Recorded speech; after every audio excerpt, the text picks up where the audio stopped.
लोकशाहीचा बुलंद आवाज, रिपब्लिकन वार्ता महाराष्ट्र।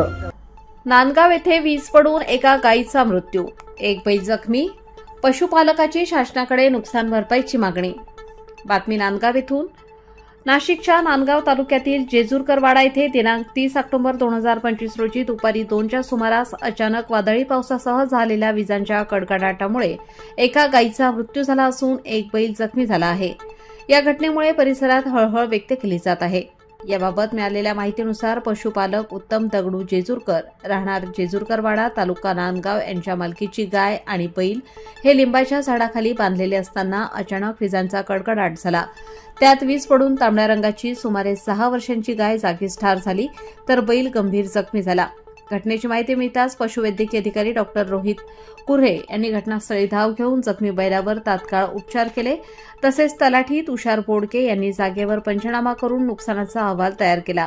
दरम्यान अलीकडील काही दिवसांपासून झालेल्या अवकाळी पावसामुळे शेतकऱ्यांचे मका, गहू, बाजरी यासारख्या पिकांचे प्रचंड नुकसान झाले असून आता पशुधनावरही संकट ओढावले आहे।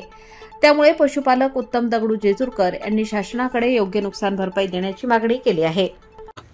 आज दुपारी 3च्या सुमारास श्री अनिल जेजुरकर यांच्या गोठ्यात किंवा म्हणजे यांच्या गोठ्यात वीज पडली असता एक गायीचा मृत्यू झाला व एक बैल जखमी झाला।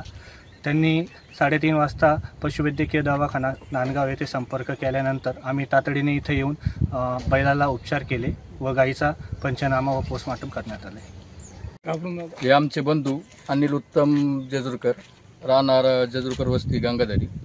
आज दुपारी 2:30च्या सुमारास जो पाऊस झाला त्या पावसामध्ये वीज पडली। तर आमच्या बंधूची इथं लिंबाच्या झाडाखाली एक गाय आणि एक बैल बांधलेला होता। तर ते गायीवर वीज पडली, ती गाय दगावली आणि तिच्यासोबत जो बैल होता त्याला पण जखमी झाला आहे तो पण।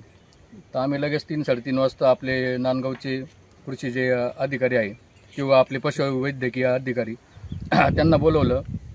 ते घटनास्थळी आले, त्यांनी बैलावर उपचार केला आणि गायीचा पंचनामा करून बाकीची प्रोसेस पूर्ण केली। तर आमची शासनाला एकच विनंती आहे, आमच्या गरीब भावासाठी त्यांनी जी मदत पाहिजे ती केली पाहिजे। धन्यवाद। रिपब्लिकन वार्ता महाराष्ट्र न्यूजसाठी नांदगाव प्रतिनिधी Muktaram Bagul, Nandgaon. Subscribe now and press the bell icon. Never miss an update.